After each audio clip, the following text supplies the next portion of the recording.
السلام علیکم ورحمۃ اللہ تعالیٰ وبرکاتہ۔ دوستوں، امید ہے آپ سب بخیر وعافیت ہوں گے۔ مولا تعالیٰ ہم سب کو صحت و عافیت اور نیک والی زندگی عطا فرمائے، دین و دنیا کے برکات سے فیض یاب فرمائے۔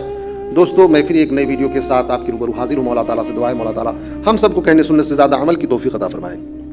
نماز میں خشوع و خضوع کے بیان میں لکھتے ہیں کہ اللہ تعالیٰ کا فرمان ہے، قد افلح المؤمنون الذین هم فی صلاتهم خاشعون۔ وہ مومن نجات پائیں گے جو اپنی نماز خشوع و خضوع کے ساتھ ادا کرتے ہیں۔ علماء فرماتے ہیں کہ خشوع دو معنوں میں مستعمل ہے۔ بعض علماء نے اسے افعال قلب میں شمار کیا ہے، جیسے ڈر، خوف، انبساط وغیرہ، اور بعض نے اسے اعضاء ظاہری کے افعال میں شمار کیا ہے، جیسے اطمینان سے کھڑا ہونا، بے توجہی اور بے پرواہی سے بچنا وغیرہ۔ خشوع کے معنی میں ایک یہ بھی اختلاف ہے کہ یہ نماز کے فرائض میں سے ہے یا پھر فضائل میں سے۔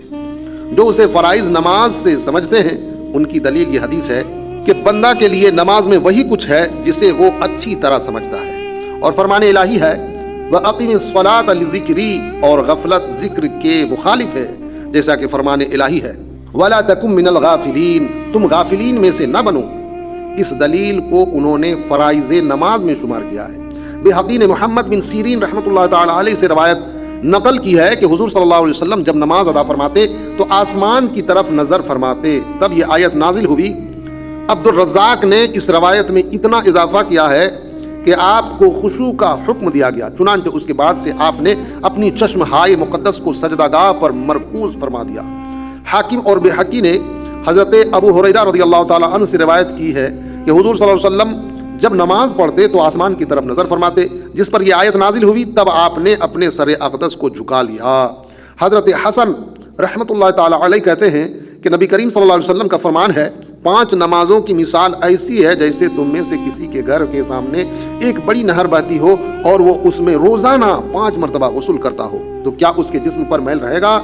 لہٰذا جب حضور قلب اور خشوع سے نماز پڑھی جائے تو انسان کے کبیرہ گناہوں کے علاوہ تمام گناہوں سے پاک ہو جاتا ہے۔ سبحان اللہ۔ بغیر خشوع کی نماز رد کر دی جاتی ہے۔ فرمان نبوی ہے کہ جس نے 2 رکعت نماز پڑھی اور اس کے دل میں کسی قسم کا دنیاوی خیال نہیں آیا تو اس کے گزشتہ یعنی گزرا ہوا تمام گناہ بخش دیے جاتے ہیں۔ سبحان اللہ، سبحان اللہ۔ حضور قلب سے اگر نماز ادا کی، فرمان نبوی ہے، نماز کی فرضیت، حج کا حکم، طواف، مناسک حج کا حکم اللہ تعالیٰ کے ذکر کے لیے دیا گیا ہے۔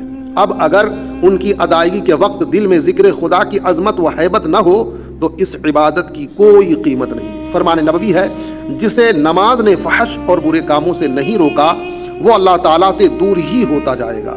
حضرت ابو بکر بن عبداللہ رحمۃ اللہ تعالیٰ علیہ کا قول ہے کہ اے انسان، اگر تو اپنے مالک کے حضور بغیر اذان کے حاضر ہونا اور بغیر کسی ترجمان کے گفتگو کرنا چاہتا ہے تو اس کے دربار میں داخل ہو جا۔ پوچھا گیا یہ کیسے ہوگا؟ انہوں نے جواب دیا کہ وضو مکمل کر لے، پھر مسجد میں چلا جا، اب تو اللہ کے دربار میں آ گیا، یعنی اب تو اللہ کے دربار میں آ گیا، اب بغیر کسی ترجمان کے گفتگو کر، یعنی بیچ میں تیرا کوئی نہیں ہے، تو ہے اور تیرا اللہ ہے، وہ بس تو اللہ سے اپنی پیاری پیاری باتیں کر۔ حضرت عائشہ رضی اللہ عنہا کا ارشاد ہے کہ ہم اور حضور صلی اللہ علیہ وسلم آپس میں باتیں کرتے تھے، جب نماز کا وقت آ جاتا تو اللہ تعالیٰ کی عظمت کی وجہ سے ہم ایسے ہو جاتے جیسے ایک دوسرے کو پہچانتے بھی نہیں۔ اللہ اکبر۔ فرمان نبوی ہے، اللہ تعالیٰ اس نماز کی طرف نہیں دیکھتا جس میں انسان کا دل اس کے بدن کے ساتھ شامل عبادت نہیں ہوتا۔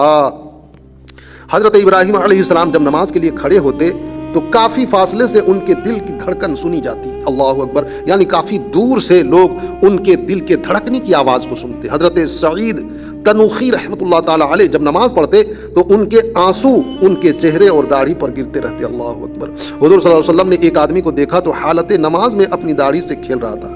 آپ نے فرمایا اگر اس دل میں خشوع ہوتا تو اس کے اعضاء پرسکون ہوتے، یعنی اگر خشوع و خضوع کے ساتھ یہ نماز پڑھ رہا ہوتا تو اپنی داڑھیوں سے نہ کھیل رہا ہوتا۔ لہذا انہی چند باتوں کو سمیٹ کر التجا کروں گا دوستو کہ نماز جو نہیں پڑھتے نماز پڑھیے، اور جو نماز پڑھتے ہیں میرے بھائی نماز میں خشوع و خضوع پیدا کرنے کی کوشش کیجیے، کیونکہ کتنی مشکلات کے بعد آپ وضو کر کے نماز کے لیے اپنے آپ کو تیار کرتے ہیں۔